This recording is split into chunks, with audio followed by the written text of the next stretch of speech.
Lagot! Deadline pala ngayon. May nakalimutan ka ba? Ano nga bang kukunin ko? Ano ba talaga yung kukunin ko? May nakalimutan ka ba? Mali na naman. Ano ba yung password ko? May nakalimutan ka ba? Good memory makes a difference. Memo Plus Gold, pure and natural bako pamonyera. Lamang ang brainy good. Mahalagang paalala, ang Memo Plus Gold ay hindi gamot at hindi dapat gamitin panggamot sa anumang uri ng sakit. Kuya Kim, ano ba talaga?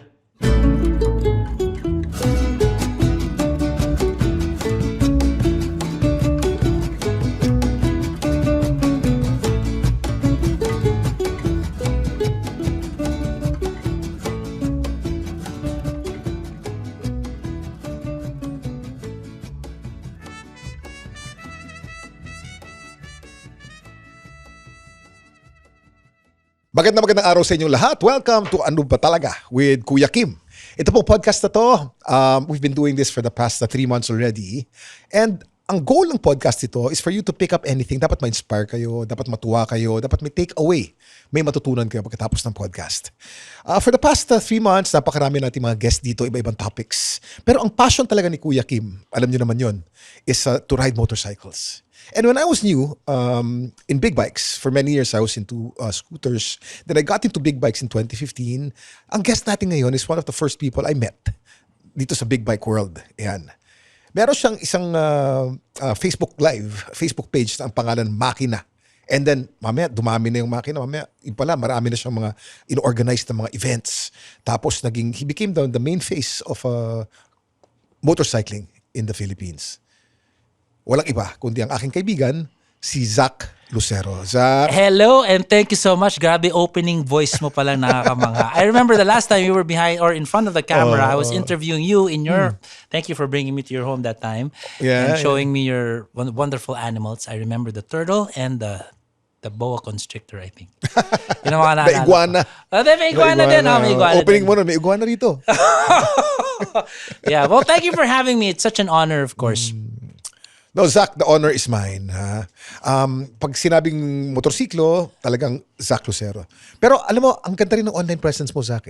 Pag kami sinabi ka online, nagiging meme, o kaya nagtatrending, o kaya ang ganda ng presence mo online. Well, thank you for that. I mean, we try. Well, I think you will appreciate this of all people kasi na meron kasi tayong pinanggalingan din dati na I realized, and this was like a parang warning when I was younger by yung mga mentors natin sa media dati na if you are not responsible with what you share and you have this, it's not power, if you may, na you're able to reach out with people that wala kang kontrolado, hindi mo kontrolado yung binubuga mo, ikasasama pa ng eksena. So, with that in mind, I realized na because of social media, everybody can have that power.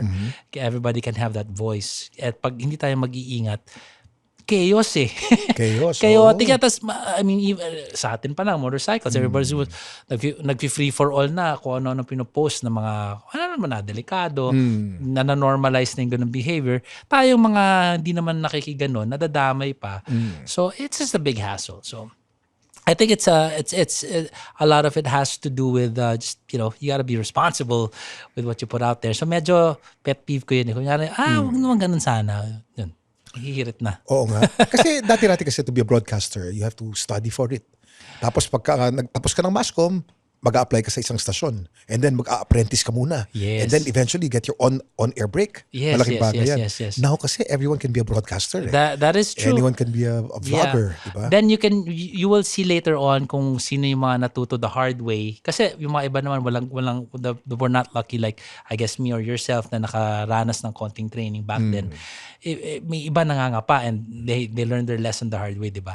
And I remember back then, diba? Okay, pasok radyo. My first station was NU. Isa kang DJ dati. Yeah, I was a DJ back then, NU 107. And then sabi sa akin, alam mo kung ano pa yan, kahit nag-mascom pa kayo, kalimutan nyo na yan. Kasi by now, you're here in front of us in the radio station, it's obsolete. You're gonna relearn everything. It's like, okay, wow. So, ang daming ganon. Tapos talaga pupunahin ka. Ano ba yung grammar mo? Ganon. Totoo yan. Tapos yung script mo, ano to? Talagang ang hirap. And then, we just get better. I appreciate, the people who taught me back then. Iba eh. Sa NU. sa radyo, alam mo sa TV kasi, Zach, mas malupit pa eh. Okay. Sa TV, graduate ka ng Masscom sa Ateneo. Okay. Tapos ang unang trabaho mo, akala mo, you get broadcasting experience, di ba? Taga-timpla ka muna ng kape ng Anchor. I guess you can look at it na parang, okay, depende na sa mindset. Sa titipil ng kape. Sana, i-absorb mo din lahat ng makikita mo na. Nandun ka Pwede na, naman. diba? Oo. Pero sa una lang naman yan eh. Eventually, kung matyaga ka, di ba, you progress, di ba? Yeah. Kaya nakakasindak minsan eh. I did encounter, when I was, you cannot imagine the stress I was also going through when I was interviewing it. Kasi, my God, I'm gonna interview Kuya Kim. Ano pang, it's a different kind of letting you talk type of interview that I realized back then. And then yung mga ibang batigan din natin na broadcaster na nagmomotor when I get the chance to interview them. Medyo mas iba yung alisto ba? Ayun. Uy, nag-trending yung natin, yung segment natin yun. Hanggang ngayon, inulit ko pa yun eh. Okay. Alam mo, natutuwa ako pag pinapanood ko. Ang dami natin pinag-usapan tungkol sa motor na nakakatuwa. Yeah. Tsaka it shows the personality behind the passion also and kung saan ka galing. Mating ka talaga. You're really into it. The vintage scooters that it's amazing what you have there. Yeah. And then through the years pa, ilang beses ka na nanalo sa Moto Builds. Oo, nakailang trophy na ako galing sa'yo. Alam mo, natutuwa ako eh. One Moto Builds na unforgettable sa akin, Zach. 2015, I think, or 2016. Okay. Ang mga naglaban-laban sa overall champion, puro matitingkad, magaganda mga custom build. Ang nilaban namin ni Jonathan, yung Royal Enfield ko na World War II. Remember that? Yeah, I remember that. Pinakalawang namin yun, pinaputikan namin, tapos yung may putik na, sinet ni Jonathan yun, para yung putik permanent. Pinadumi namin ng todo-todo. Okay. Nanalo yun. What I appreciate about Moto Builds, when you get into the judges, napaka nila off the times. Hindi mo masusuway, hindi mo sila makokontrol na kung anong uso. Kung natipuhan ka nila at nakikita kakaiba ka for, I guess in your case with your bike that time, ikaw yun ang napili kasi kakaiba. Tama ka. Ang kikintab ng kalaban yung ang kikintab pinong-pino yung pintura sa'yo, iba in one, yeah. Si Jonathan. John Bonhotti, isa sa mga genius na custom builders yan eh. Yes. Very eccentric. Hindi kanya tatanggapin kung di niya type eh. Ganun yan eh. Tsaka dami rin niya ginawang dalawang, tsaka gagawa ka ng paraan. I remember I had an XR 400R. Talaga, patatakbuhin niya. Nice dirt bike. Meron akong problema. Ano yung all manual? Kailangan mo sipain, hanapan yung angle or what. Ano ba to? Sabi ko, ikaw na bahala, Jonathan. Tapos ginawa niya parang, inayos niya, and then sa sipa, it just works fine. Lumabas yung pagka-Belgian. Yeah. Ano yun eh. Sobrang tiyaga. European kasi. Yeah. Teka muna, kasi marami sa mga listeners natin, mga hindi naman talaga deep into motorcycling eh. Kwento mo, ano ba yung Moto Builds at paano nagsimula? Okay, so Moto Builds was an offshoot of the other channel that I was part with, which is Radio Republic, which is mabalik na naman sa music. So, backtrack lang ako na konti. After NU107, I left the station to concentrate on the band. And then after the band, tuloy-tuloy na yung banda. And the band was Imago. Yes. And then pasok ng 2012, nangangati na ako mag-radyo ulit. Naghahanap ako. Pero during that time, NU was already transitioning to Wish. So I wanted to still be part of a station that's heavily with the Filipino music scene and more on the rock side of things. So ano kaya? So antay lang ako. Kasi biglang yung nagkaroon na ng Radio Republic and they called me, and then these were comprised of people ex-MTV, ex-NU. So kakilala Radio ko sila. Republic is a radio Online. station. Online na. What year was this, Zach? 2012. 2012. So masyado siyang maaga for its time. Kasi back then, may laban pa radyo. We were going in there, todo lahat, doing live shots. It's still online. You can check in YouTube. Thousands of videos. And then, it was hard kasi it was too advanced. Bandang 2015-14, medyo makulit na ako sa motor. So, sinisingit-singit ko na yung mga content ng motor sa stasyon. So, sabi ko, gawa nga tayo event. Under Radio Republic yung first Moto Builds Pilipinas eh. So, may banda at may motor. And then, okay. And then here comes now the manufacturers, the Honda, Yamaha, Kawasaki, Suzuki, BMW, those guys, Ducati. Zach, okay yung show. Pero wala ka media, hindi naman pwedeng nagmomotor ka, tapos banda na naman, tapos sa feed motor. Parang, can't you make a dedicated media channel. Isa lang? Oo. Sabi ko, o nga no. Sige, so pinaalam ko muna Radio Republic, kayo muna dyan. Put up Makina. So, Makina is there because of Moto Builds. Nauna yung Moto Builds. Naunang Moto Builds, tama. Tinayo Makina to support Moto Builds para may maibalik ako sa manufacturer ng mga bike reviews, para may say sa pag-support na show. So, ganun ang anak. That's pretty much Tapos how I remember, very active ka sa Facebook noon eh. You had a Facebook show, di ba? Yeah. This was Makina, di ba? Yes. And then, how often were you broadcasting from Facebook then? With Makina, depends eh. It's a lot of, marami doon pre-recorded. But I would go live, kunyari situation, kunyari may on the, parang spur of the moment na launch. Nandun na ako sa venue, ila-live ko na yun. So, how often? We were average about 200 videos a year. Lumalabas yun. So, naging bagsakan siya ng bike reviews, mga helmet reviews, mga kung ano, anything motorcycle. Kasi ngayon, ang dami na related. kasi motovlogger, Zach eh. Yeah. Parang every week may bagong motovlogger. Yeah. Pero ang pinakauna, kayong dalawa ni Jay Taruk. Di ba? Si Jay was broadcasting from TV. Yeah, si Jay is the OG. Alala ko yung mga tinatanong ko, parang niya nakabit yung camera niyang pagkalaki-laki. Zach, naka-duct tape yun. Naka-duct tape ako saan sa nakabit sa kotse. Hindi parang GoPro tayo, may mga harness na yun. Ano. Sa kanya, old school talagang malaking camera naka-duct But he was broadcasting eh. Yeah. Hindi pa siya online. Ano yun? TV. Oo, Ride Radio ni oo. ano. No, Ride PH. Ride PH, ni Ride PH. DJ. At ang motor niya palagi nun was Hill Balderas. When Hill was still alive. Yes. Palagi sila ni Hill ang naka-BMW pupunta ng Correct. probinsya. Correct. And I remember, during that time, medyo super alanganin for me ang 2015 papuntang pandemic. Kasi dun yung transition na masasabi kong papuntang pay attention na yung mga manufacturers na sineseryoso na yung online over traditional magazines. Tama. Kasi magazines pa rin, tigas eh. Talagang, hindi, kailangan may magazine ka. And then, biglang wala na. Naging, na-overrun na ng online. Until pandemic, lalo na, ang daming closet. Maraming namatay na platform. Oh my Yung God. mga traditional I mean, platforms. when I meet with the other journalists from around the world na galing magazine, lungkot.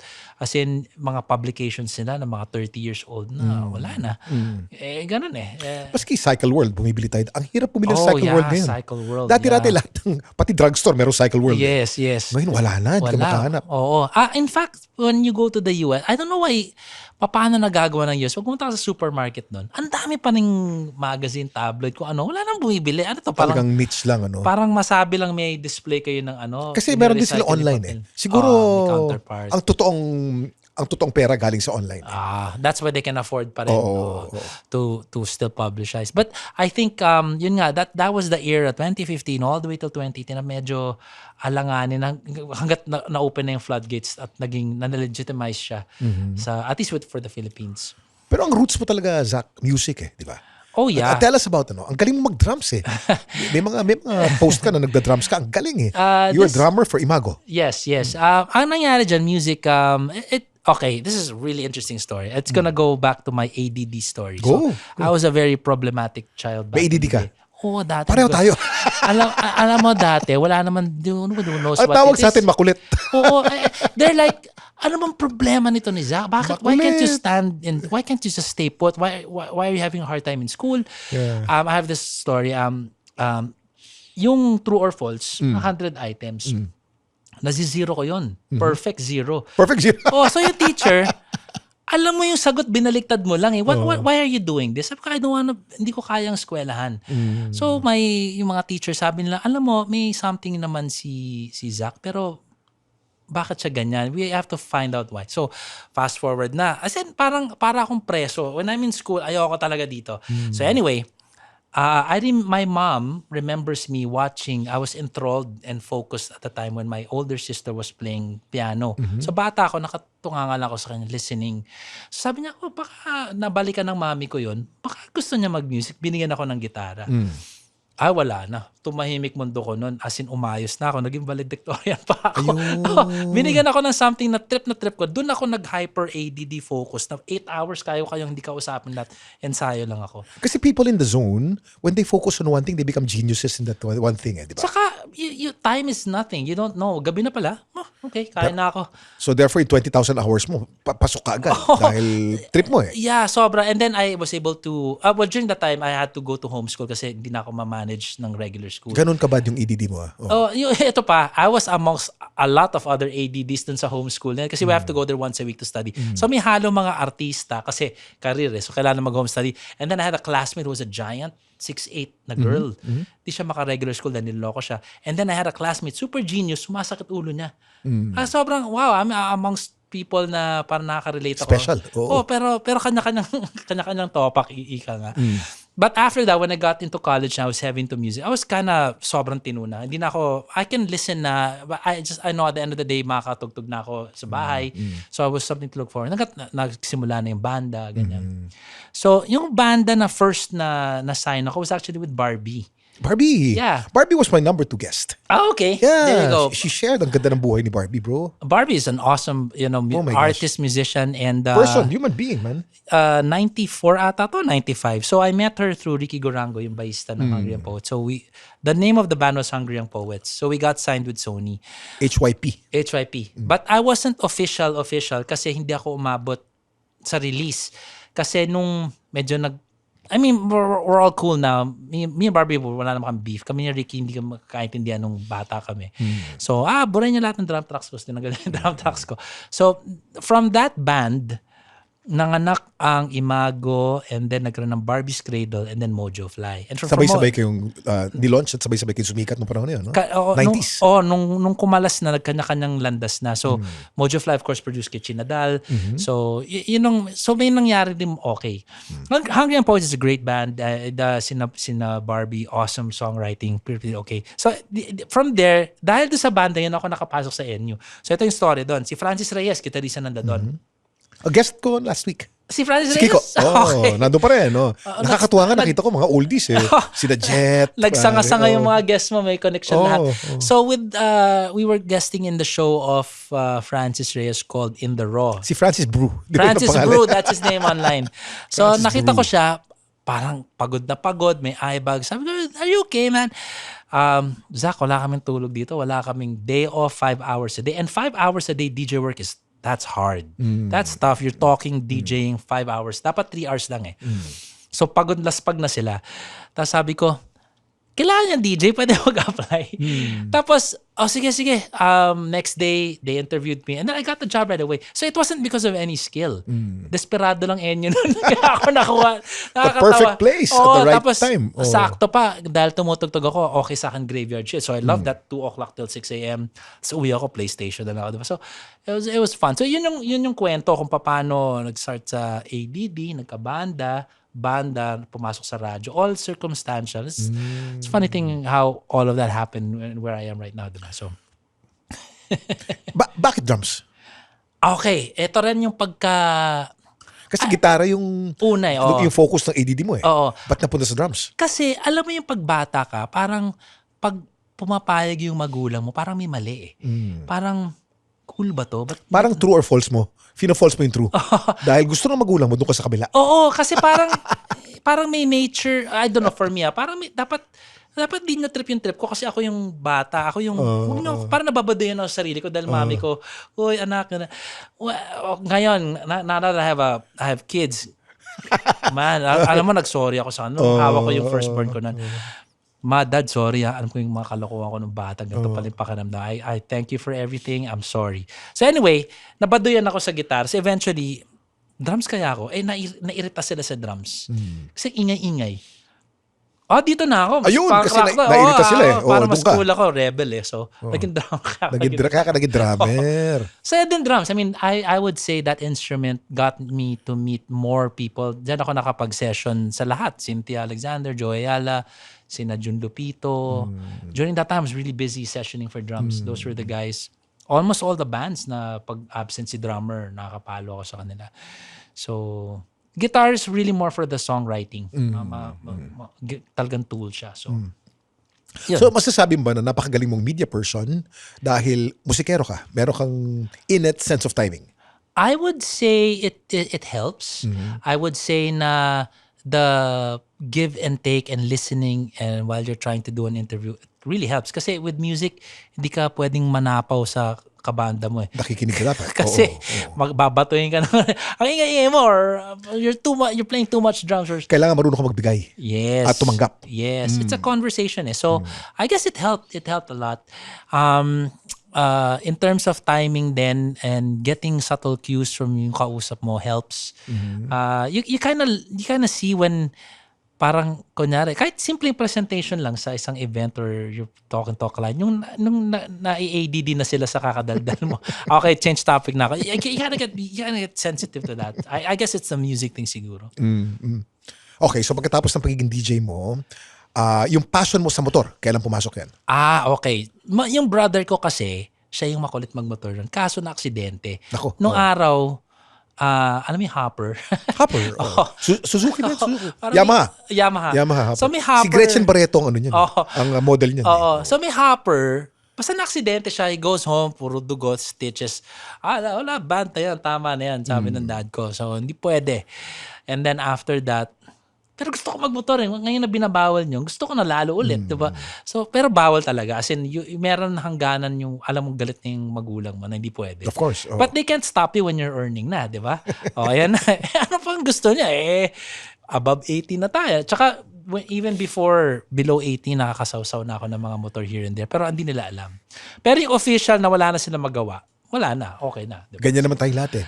Hanggang naghintay tayo ng 18 bago natin bilhin yung motor natin. Oo, tapos, kasi ayaw ng magulang natin. Eh, no? Tapos yung tipong na pinaghirapan mo, di ba? You saved up for it. You So worked what for was it. your first real bike? PX. PX. I would consider Pareho that. tayo. 1996.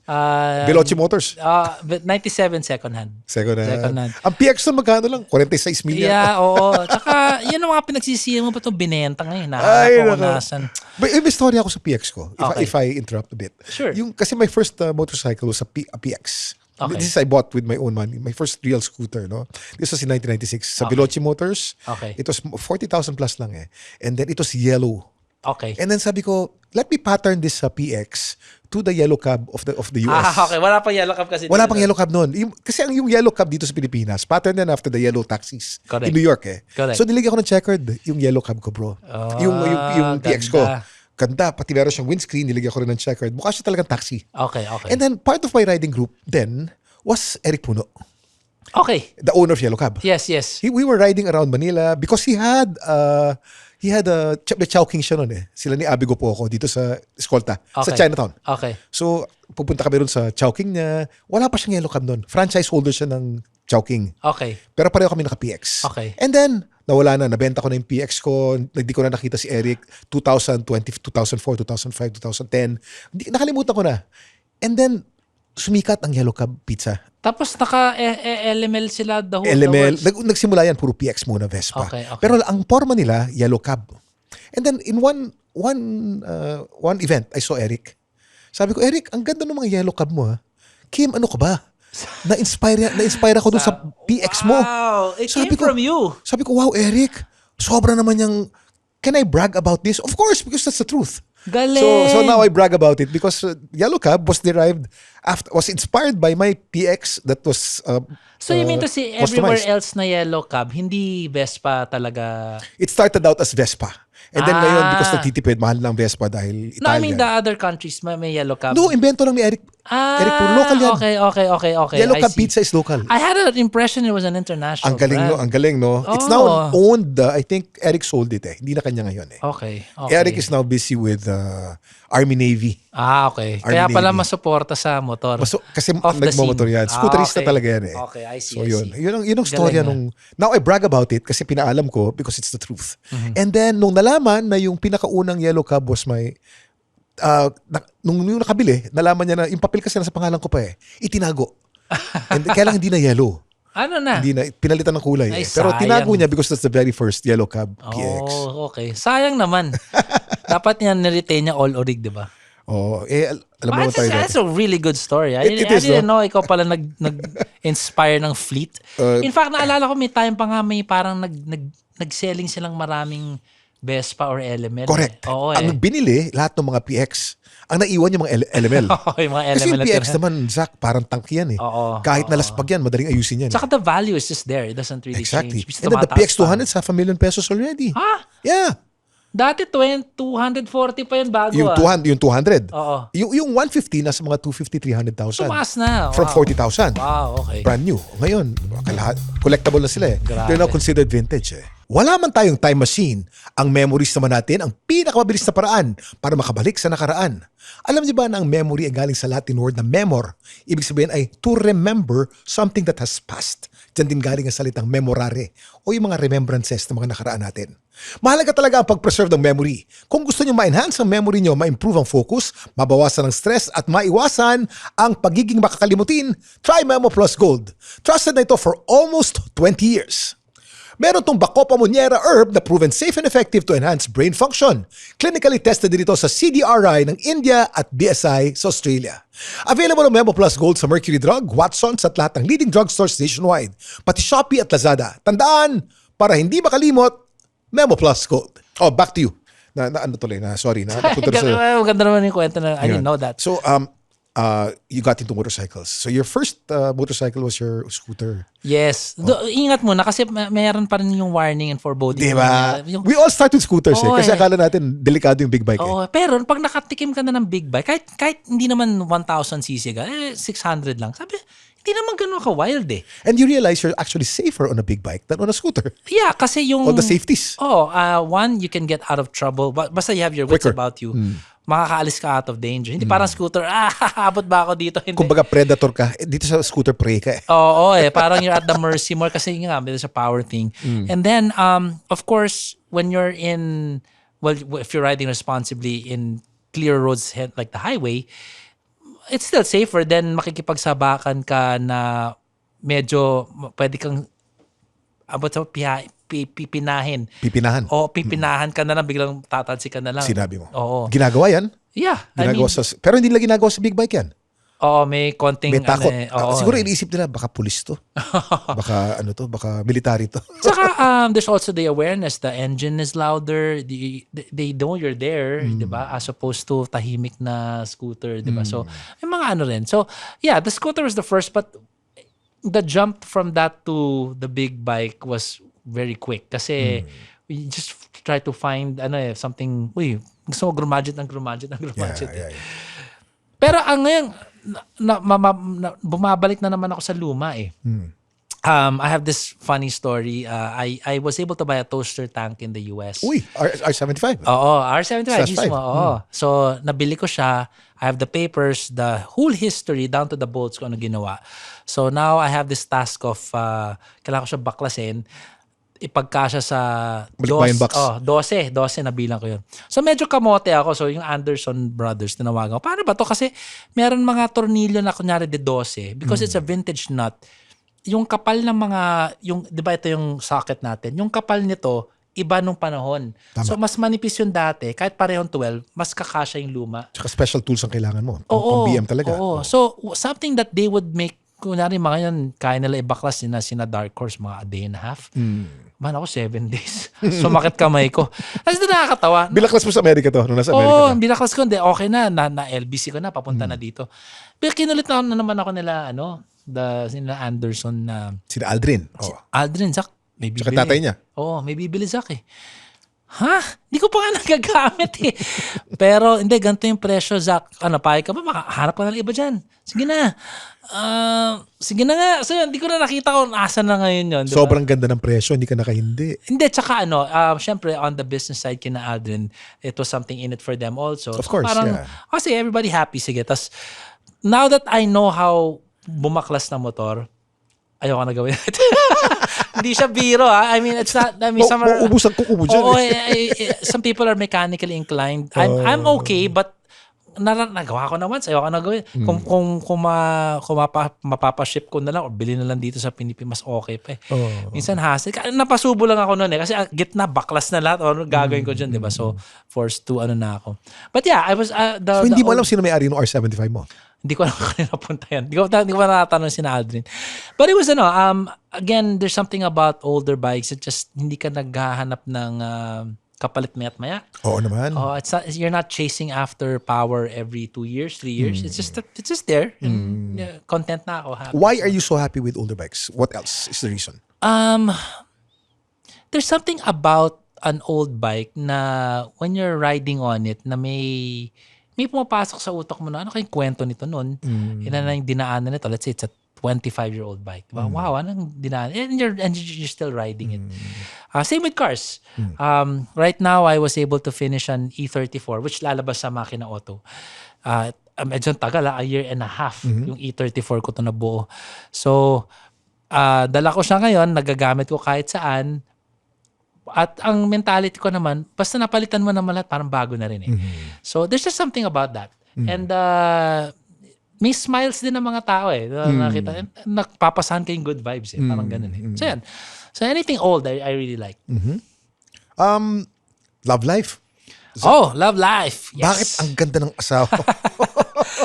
Ang ganda ng asawa mo. Ganda nga niya eh. Sabi ko, I actually met Kai in Makina Moto. Ang asawa po ni Zach is Kai Kuipers. Kuipers.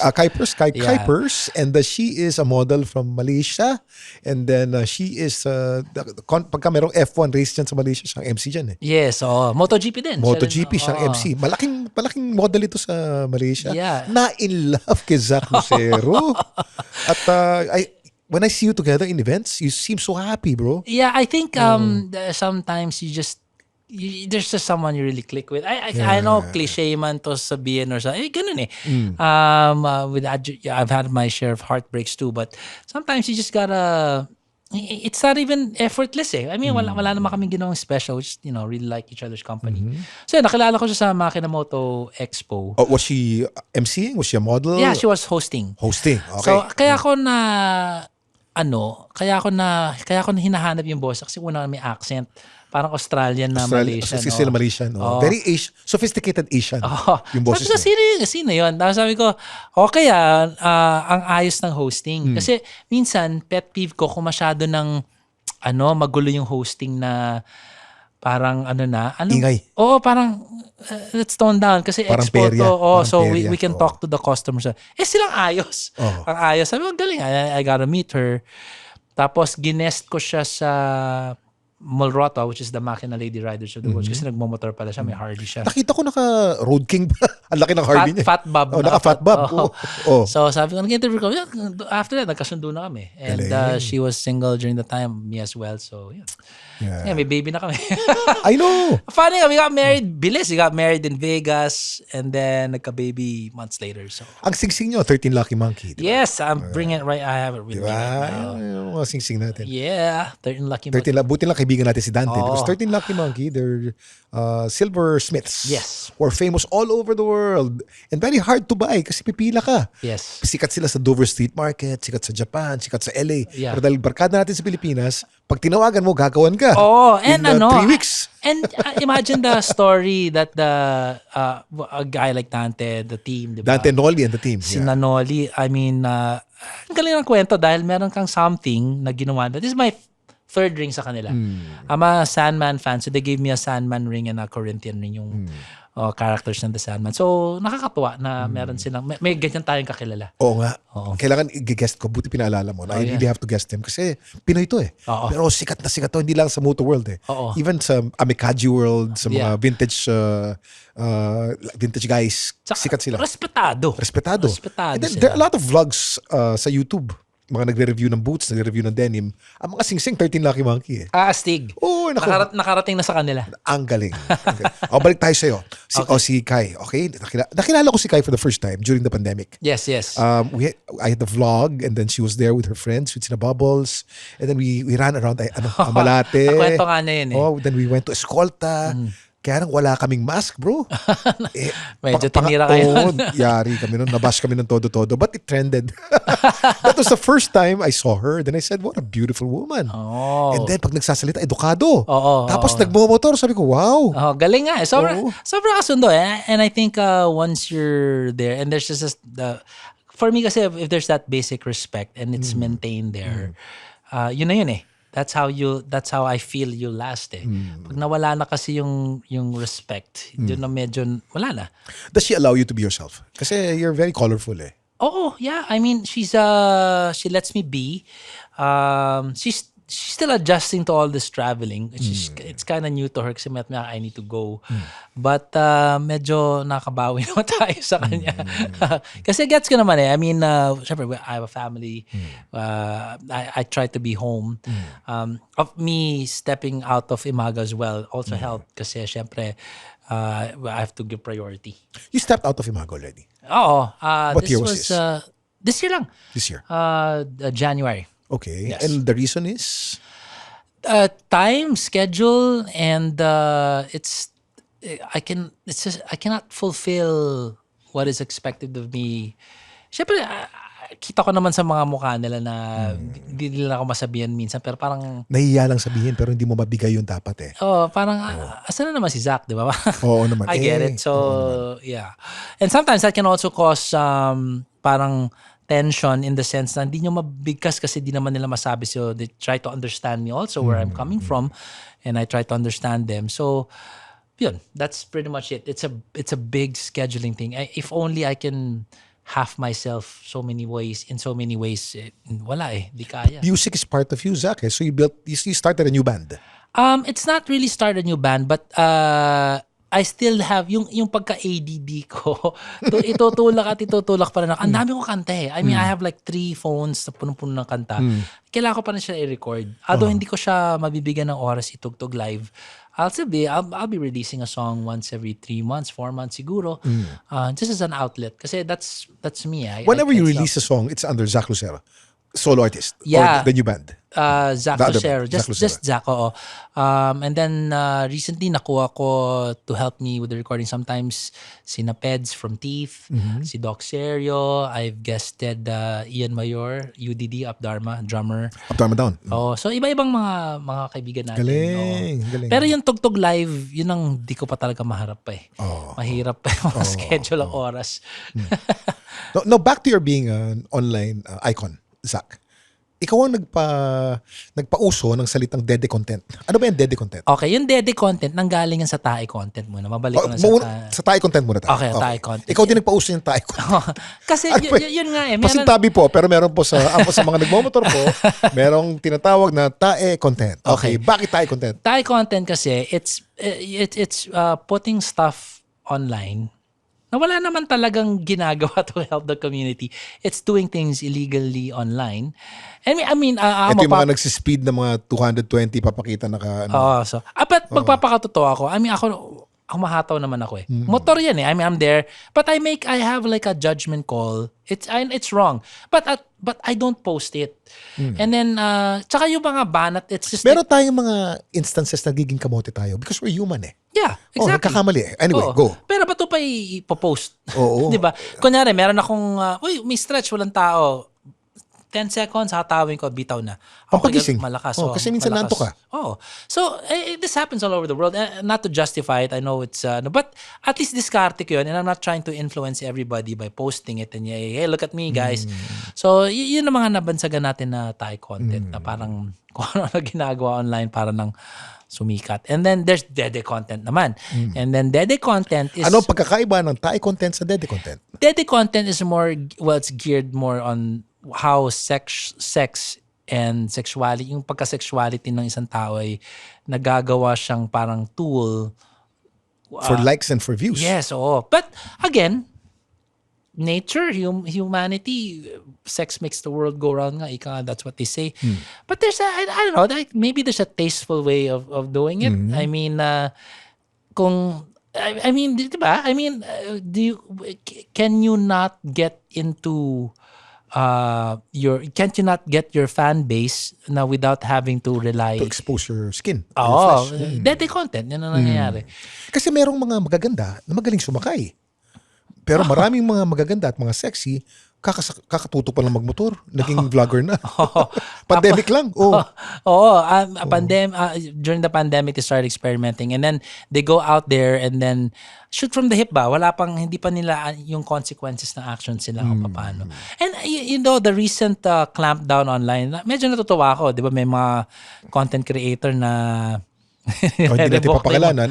Medyo natanggalan ng lisensya. Natanggalan ng lisensya kasi nakatutok na LTO, di ba? Naman, and I think that's good kasi parang you're on the road, just let's do our part and be responsible on the road, I guess. So, kudos to LTO for finally, di ba? Now, with the presence of tae content creators and Dede content creators, what's the ideal content creator for you, for Zach? The ideal content creator for me is something na, actually it's basically, do whatever you want, sure. But once it is getting to be harmful to let's say a scene wherein other people na wala naman kinalaman dyan na dadamay, nahihila. Like yung image ng mga nagmomotor. Dahil sa iilang kamote, lahat na tayo kamote. May mga, I got into arguments with some of my car guy friends. Kayo kasi, sabi ko, ba't mo kami kinakayo? Hindi na kami lahat ganun.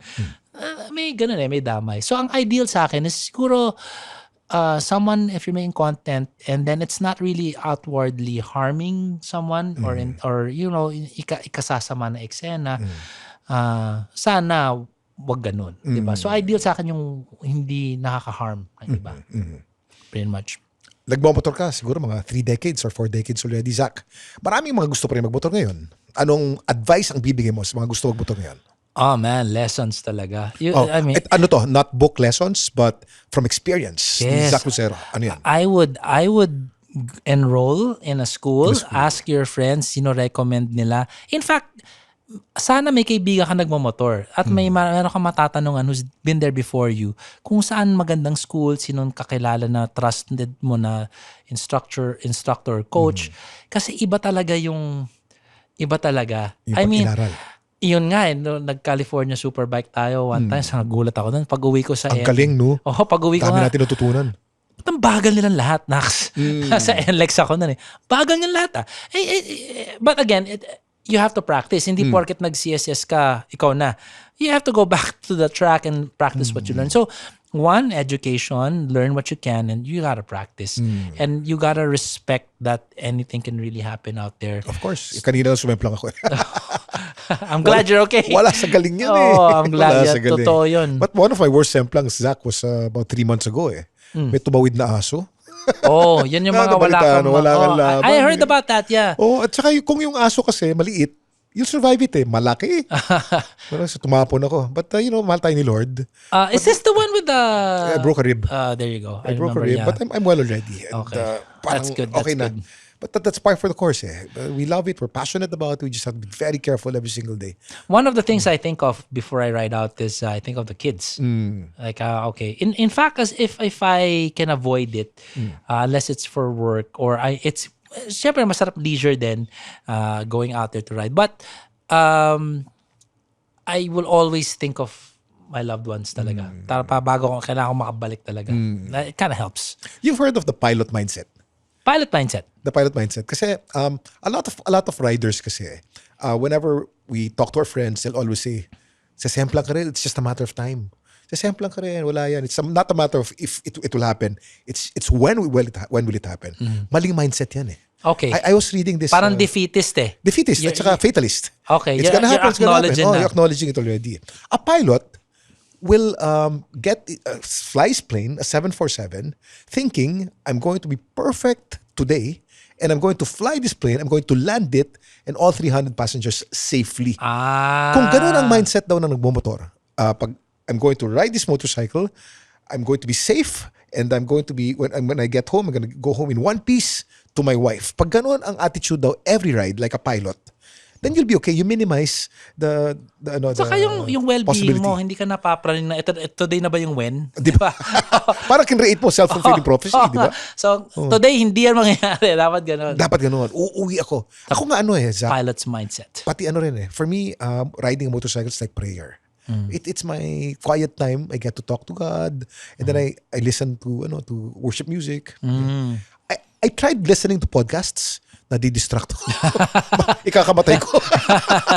Some So, people are able to listen to podcasts habang nagmamotor Oo. So, may kanya-kanyang zone in that can help the ride. Yeah. Okay. Yeah. Very nice. Very nice. Yeah. Choice of motorcycle. It doesn't have to be a brand. Okay, brand, I'll be honest. Okay, let's start with the genre first. Ang gustong-gusto ko talaga is your basic standard upright Yeah. bike. Okay, that for me is Classic tayo.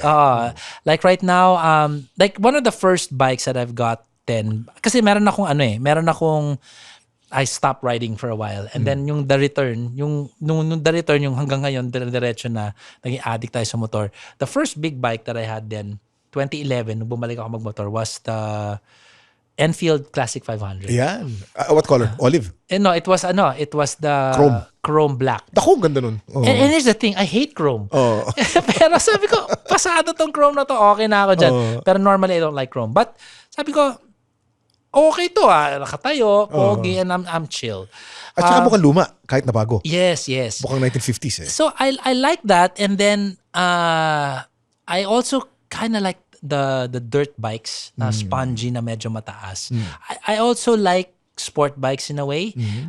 Trip ko din sila, pero it's not something na hahanapin ko linggo-linggo. But I will enjoy it if it's there. So yung mga ganun tipo, mga trip kong bike. Scooters din, di pwede mawala ang scooter. Yung may stepboard sa gitna, tas chill lang. Yan, gusto ko yun. Yan ang mga gusto ko motor. If there's one most important advice that you'll give someone on a motorcycle, what would that be? Isa lang. Well, now that I heard about the pilot mindset, stick to that pilot mindset. That's pretty good advice. Sabi ko na, I'm gonna learn something new kay Kuya Kim. Bago talaga. So that's really dead on. And then going back to what I said kanina, yung education talaga, laking bagay. Ibang confidence na nabibuild mo pag medyo may alam kang gagawin sa daan. Are there any schools that you recommend that they take? I tried the Honda. I tried Coach Mel. Marami na sina Coach Clyde. Lahat magagaling eh. So, consider yung location, consider reputation, and then, siyempre, yung unang sabak mo day kung komportable ka with the coach. At sana yung alam yung bike mo din. Kasi minsan may coach magaling pero hindi niya gamay yung motor mo. Tama. At yung mannerisms. Iba rin yung may kakabaro ka na nagtuturo sa'yo, yung motor mo ganto. Pati iba't ibang bike, iba-ibang ugali eh. Oo. Dapat alamin mo eh. Oo. Hindi pare-pareho yan eh. Oo. Forma pa lang eh. Diba yung mga ibang dirt bike, nakataas yung elbow. Yung iba nakatupi. Nakatupi. Yung, parang yabang nito. Hindi, dirt bike to eh. Ganun talaga eh. Last question, Zach. What inspires Zach Lucero? Oh, right now, this very minute. So, pamilya ko talaga. It strives me to become better. It challenges me to be better if I can. There's always room to become better, I think, in anything that you do. And it also, dahil sa kanila, iba yung kalma as you go along. Nakakakalma. Parang chill ka lang. You don't want to live the rest of your life just stressed out all the time, di ba? So, kalma, chill. I'd say my family. Zach, tapos na yung oras natin, sayang. Salamat. Thank you so much. Thank you so much. Salamat. Zach, matagal na kitang iniimbita at finally natuloy na rin to. Yay! But what an honor to have Zach here at let's ride together soon. Okay. Mabuhay ka, Kuya Kim. Maraming salamat, Zach. At maraming salamat. Thank you so much for joining us today. Kung nagustuhan niyo po itong podcast na to, meron pong merong follow button. Follow po tayo. Merong bell kayo makikita dyan. Press nyo po yan para notified kayo ng next podcast natin. At may mga stars dyan. Kung natuwa kayo, lagyan nyo 5 stars para magandang rating natin. Ayan. So thank you very much for joining us. Thank you. Isang episode na naman ng Ano Ba Talaga with Kuya Kim. This is brought to you by Spotify PH and the Pod Network. I'll see you next week. God bless.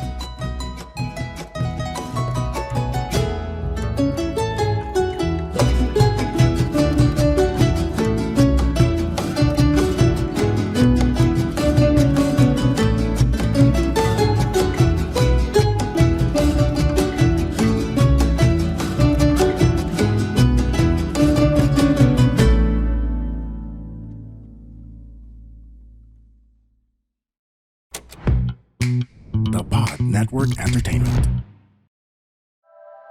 The opinions of podcast creators, hosts, and guests are not necessarily reflective of the official stance of the Pod Network Entertainment, its hosts, or other network programs. The content created by the people behind the podcast is personal and not meant to harm any religion, ethnicity, group, organization, company, or individual.